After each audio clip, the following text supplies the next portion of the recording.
So just a couple of things I'm going to go over on these calipers. These slide here, so they should be greased around here. And then they have these dust caps that once you've got it installed on the vehicle.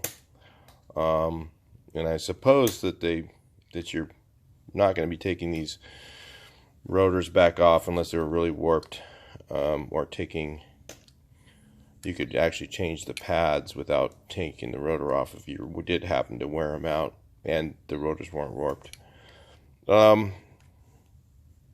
These little grease caps go over here, and one of the things that they give you, that they show in the instructions, it's already gotten dropped and broken.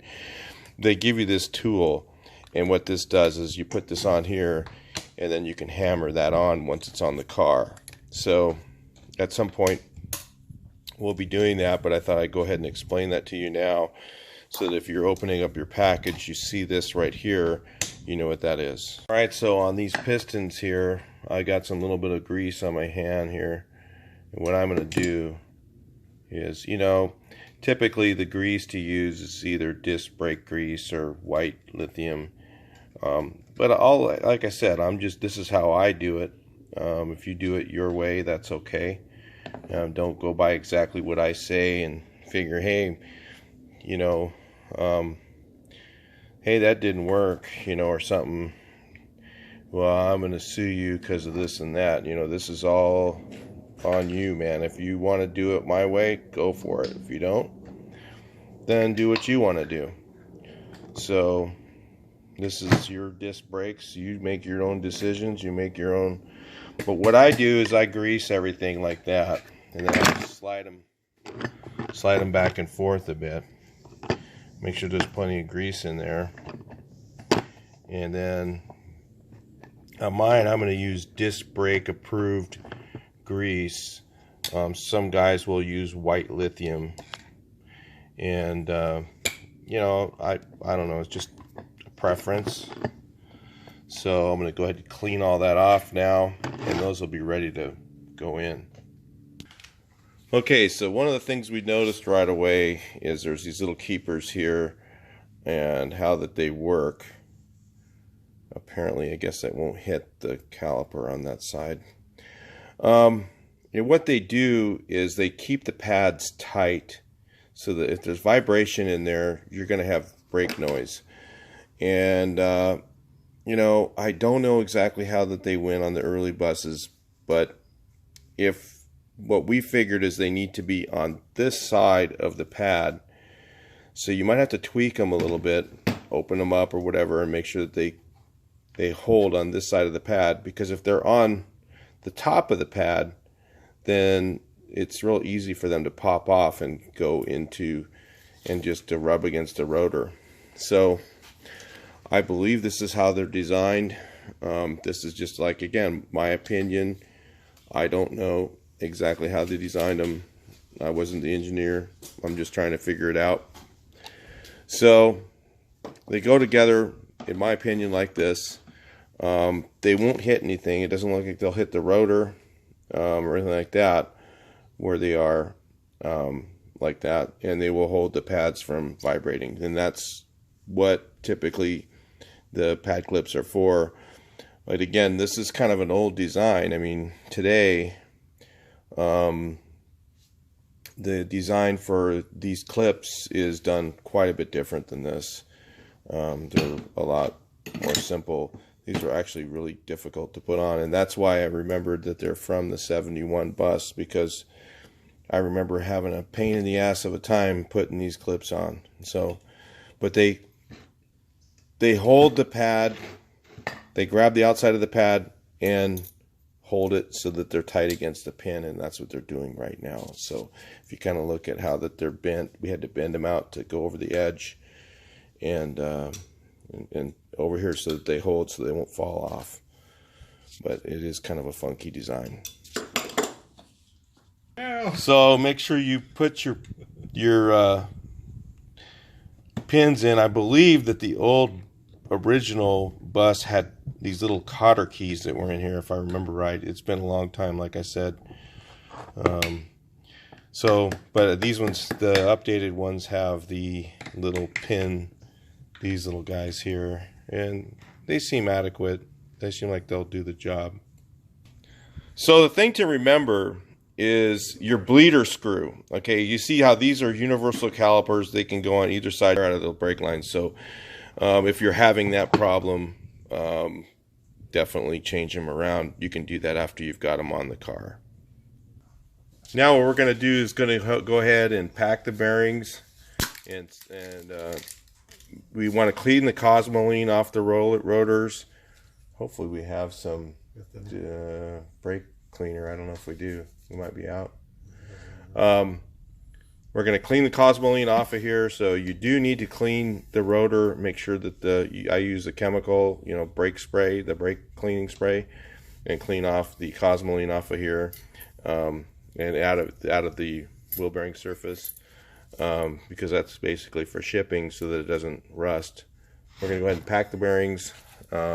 Typically when you pack a bearing, you're pushing the grease into the middle of the bearing. So if you're new at that, you see how he's pushing the grease into the center section of the bearing. So you're pushing grease into this surface here and then watching it come out the other side. Yeah, see how? So you're pushing it in, you're watching it go all the way through the bearing, coming out the other side. It goes in this side, comes out this side. That's the whole purpose of packing the bearing. That's what they call. So you see it coming out, then you know it's all the way through. And then what I'll do is I'll actually take some of the wheel bearing grease and coat the inside of here so that when I push this in, there's a lot of grease in there. You really can't use too much. You really have to use disc brake grease. It can't be just any wheel bearing grease. It has to say 4 disc brakes. If you use the other kind, see right here, high temp disc brake wheel bearing grease. Has to be that. If you use the other kind, it breaks down really fast, and then all of a sudden it'll become like oil. And it'll come out your bearings and you'll have a big mess. So you have to use disc brake wheel bearing grease. So typically when I install my seal, I want to make sure that I don't damage it, and very carefully push it in evenly and then hammer it evenly around the edge. Use a plastic hammer or a dead blow. Make sure that you don't hit the inner edge of the seal. The other thing a lot of people forget to do is you should put a little bit of grease on your seal itself, on the seal surface, and then wipe off the excess, because you need a little bit of grease on there so it doesn't get that seal hot and burn it up before it gets a chance to seal. So again, after I get the seals in, I'll wipe this whole edge off, but I'll make sure there's a little bit of grease on the actual seal, the inner part of the seal. You can either grease that, or you can actually put a little bit of grease. What these are here, apparently, is they have a spacer. Then these are the new spacers that replace the other ones that are on there for the disc brake set. This is where your Harbor Freight impact, or your this is our earthquake. You can have the Bauer one, would even be fine for that too, but it comes in handy to take these things out. It's really fast. Take off your old backing plate, get it all ready for the new brake system. So then you go ahead and loosen up your brake line up above, remove this clamp, get the hose out of that clamp on both sides and get it ready. Like I said, you're going to pull all this off in one assembly.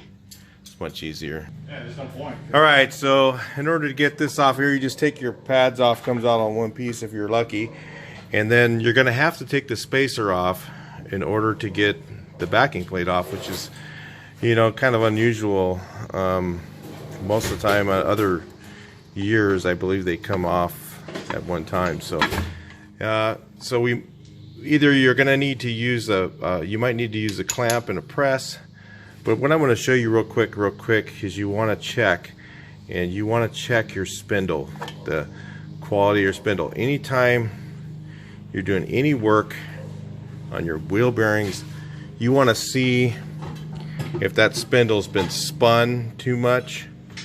And when they're spun and there's a groove in there and it's all oblong and not square anymore, somehow you're going to have to replace that sucker, because if this isn't a good surface, your wheel bearing will wear out very quickly.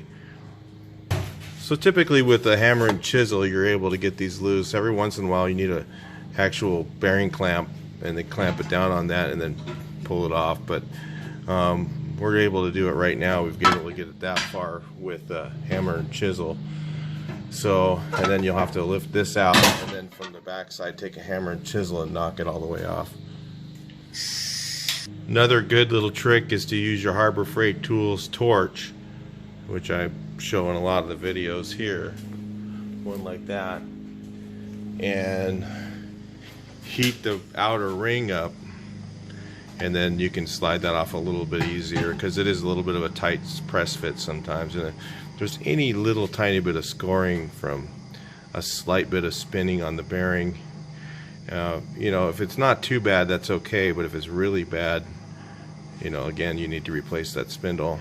But sometimes there's just a little tiny bit of scoring on there, and it makes it a little bit difficult to get this thing off.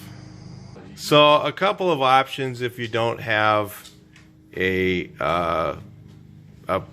bearing clamp. And I'm just going to tell you, you're going to ruin this guy here. What you can do is, again, you can heat it up with a torch. We've tried that on the other side. We're going to try a bearing clamp press in a second. But if you don't have one, you can actually cut, if you're not worried about keeping this fella. I think they're still available if you ever wanted to put drum brakes back on. But you go ahead and take a cutoff wheel and cut out of whatever you can get at an angle or whatever, and this cut all the way through it and get it to a certain point, and then take a hammer and chisel and then try and break it in half. I've actually done that in a pinch. If you know, if you're somewhere where you can't, where you don't have any resources, that's just another option. Real quick, you slide on your spacer. Go ahead and bolt this guy on with your same bolts, looks like to me. There's no bolts that came with it, so it should be those. So I checked the original bolts, and they're definitely not. You have to use these Allen bolts that come with the kit. And I'm going to say that they give you the Loctite right here. Probably blue Loctite, might even be red, to put on these bolts. So that would make the most sense, because you don't want these to come loose for sure. So I opened and applied the whatever it is, red Loctite, I can't even see the color on here, and now I'm going to go ahead and put these bolts in. Alright, so I'm going to say this, whether I don't know what they recommend, but what I'm going to do on mine is I use the Loctite on these 4 bolts, and I'm not going to use it on these because this is aluminum, and if you used Loctite on there, I don't know what it says in the instructions, but I'm not really going to look, and that's up to you if you don't want to go with that, what they say. But if you put red Loctite on aluminum, you're probably going to have a thread problem later on. You'll probably not be able to get that caliper back off, and it'll be stuck. That's what my opinion is. So anyway, do whatever you want to do. That's what I'm going to do on mine. So we found the tolerances are a little screwy, so we got to sand this a little bit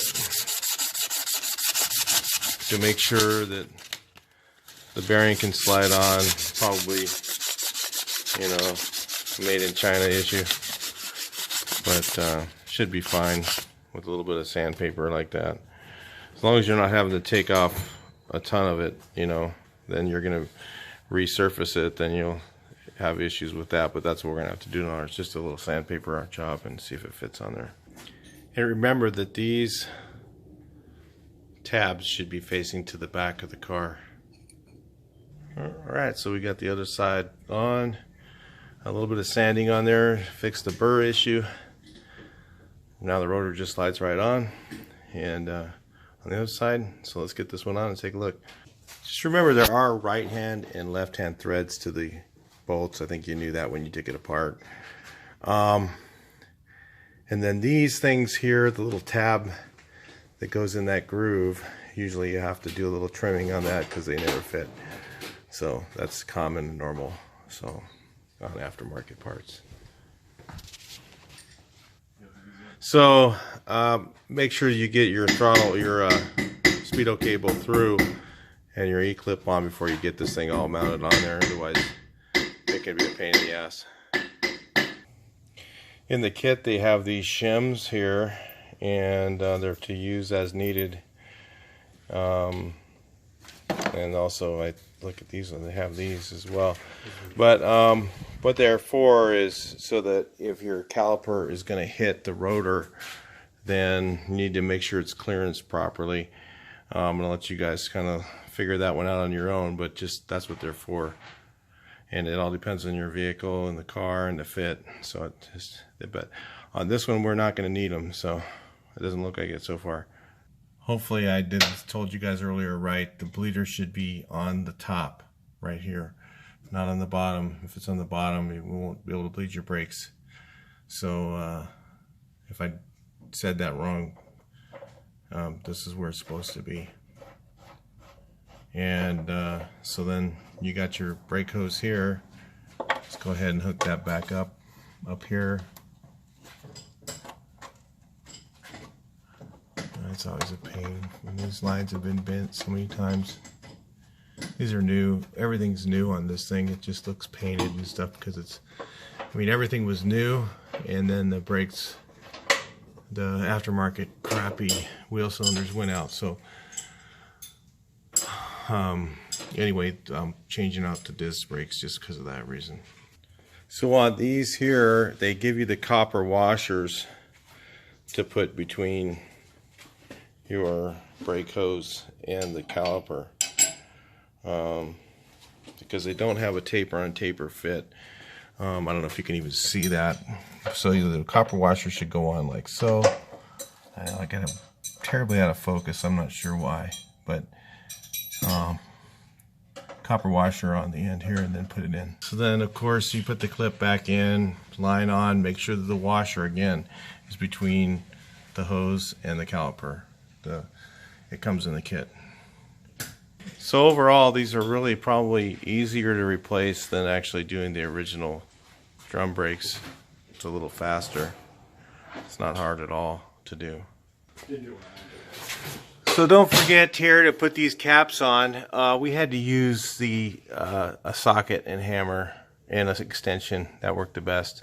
Anything else didn't work. The tool that they give you sucks.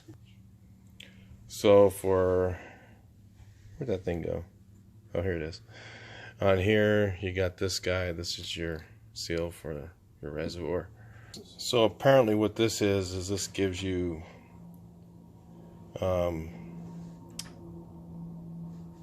it gives you 2 pounds of pressure all the time. So, well, a little correction here. This actually goes for the rear brakes.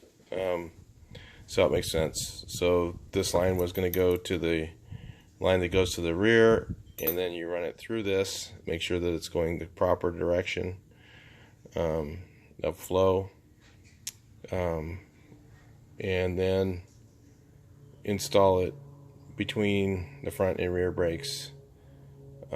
So anyway, that's what we're going to do now. We're going to go ahead and put it in. We do have a new master cylinder, and I think ours is a Brazilian than what we have. So this is Chinese, so I'm not sure if I'm going to run it. It's the same exact master cylinder. The bore size is the same from what we can tell. So anyway, we'll go ahead and install this thing and check it out. So we checked the bore size, and this is a 22 millimeter bore. We're going to check and see what the original one was for the bus. So I guess the one we have, from what we can tell, is the same. So we're going to run what we have, because like I said, mine's a Varga Brazilian, so they're maybe better quality, I'm not sure. But we're just going to go with what we got and just add the brake line isolator, or it's not an isolator, but it's it just loads it up, so it's got fluid already back there, so it's a little less brake play. Figured out that it's easier to put the check valve in the back than in the front. There's a lot more room on your bus because you have this hose that goes to the front of the car, goes all the way up here, and there's just a lot more space right here in the back. Versus if you put it up here, there's just not any space to put it in. Just no room in there. You can't really get a very good bend. So it's better in the back. Just remember, before you bleed the brakes, make sure to adjust your rear up again. Get them nice and firm, because a lot of times you go to bleed them and you won't get the air out if they're not adjusted right. So you got to adjust them first and then bleed them. And then I usually bleed the rear first and then the front, because the lines are longer. And that's usually the way I do it, and it works out. I mean, it doesn't really matter that much, I don't think, on one of these, because all the reservoirs are all in one. But that's usually how I do it. There's a lot of different theories on adjusting the brakes. The way I was taught back in the early days, you tighten up one adjuster all the way till the wheel won't turn anymore, till it's tight, and then back it off 1 to 3 turns, and then just make sure your drum isn't dragging too much. You know, we used to do 1 turn, 1 click, and then not 1 whole turn, 1 click. And then we would check the wheel, and if it was dragging on the drum too much, then we would go the 2nd click, and every once in a while we'd have to do 3. And then you do that to both adjusters, so you have 2 adjusters on each wheel. That's the way I learned how to do it. You do it however you want, but you should make sure you adjust both adjusters, not just one of them. So we just pumped it up 3 times, held it down, let the fluid until all the air came out. You know, then let out the brake pedal. If you don't know how to read brakes, look it up on YouTube. You'll find somebody that'll tell you how to do it. Got everything all cleared out, got all the air out, and the pedal's just right up at the top. Nice, really high pedal. Not like most Volkswagens where they're down a little bit. This thing's like right up at the top. So anyway, that's it for the disc brakes. We'll do another video of the disc brakes once they're... So we got a 14-inch wheel here. I know that these 63 and earlier buses didn't have 14s, but in case you wanted to run them anyway, it looks to me like there's enough room that you could run the 14s on these. I mean, it's going to be up to you on this one. It's a little bit tight clearance, but it is doable. The caliper seems to have enough room. It looks like there's about 1/4 of an inch clearance. I mean, I would take a chance on it myself, but like I said, it's entirely up to you. Let's take a look at this here. The ball joint, you might have to clearance where this is here. There is a gap, but it's so close that if you went over a bump, you know, you got a little bit of wheel flex going on. Here, your rim had a little kink in it like this one does. It might hit, but you could probably grind down that edge right there, and it wouldn't hurt anything.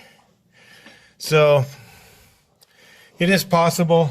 If you wanted to run 14s on your early bus, even though they didn't come with them, because sometimes it's hard to find the 15s, and you know, but it is pretty tight. Just so you know, I just wanted to put this on here for you guys who are trying to do that. So anyway, just from looking to these, I don't think this is with a 15-inch wheel on it.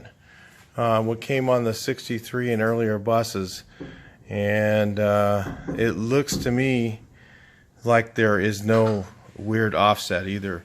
So a lot of your like Wildwood disc brake kits will kick your wheel out a 1/2 inch, so then you have to narrow your beam to get that to work. So this kind of eliminates that as well, from what I can tell. Well, we'll get it on the ground in a minute. We'll take a look.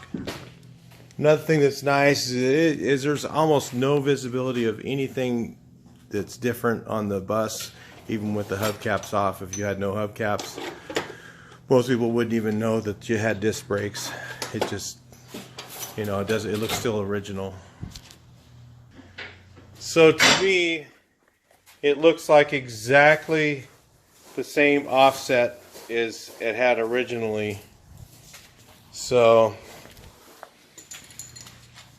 yep, that looks like to me like it. You don't even know it has disc brakes. That's very cool. So you don't have to narrow your beam. You don't have to do all that crazy other stuff. You can get these and just go with it.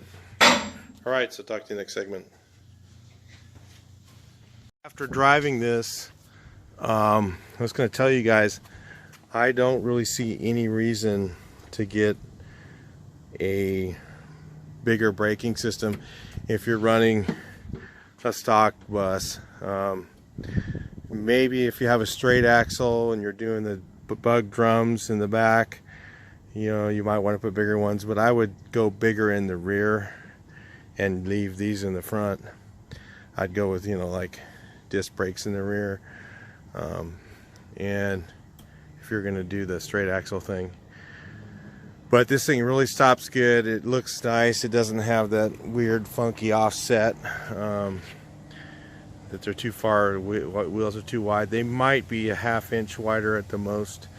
I really don't see any difference. It looks just the same as it did, just it stops a whole lot better.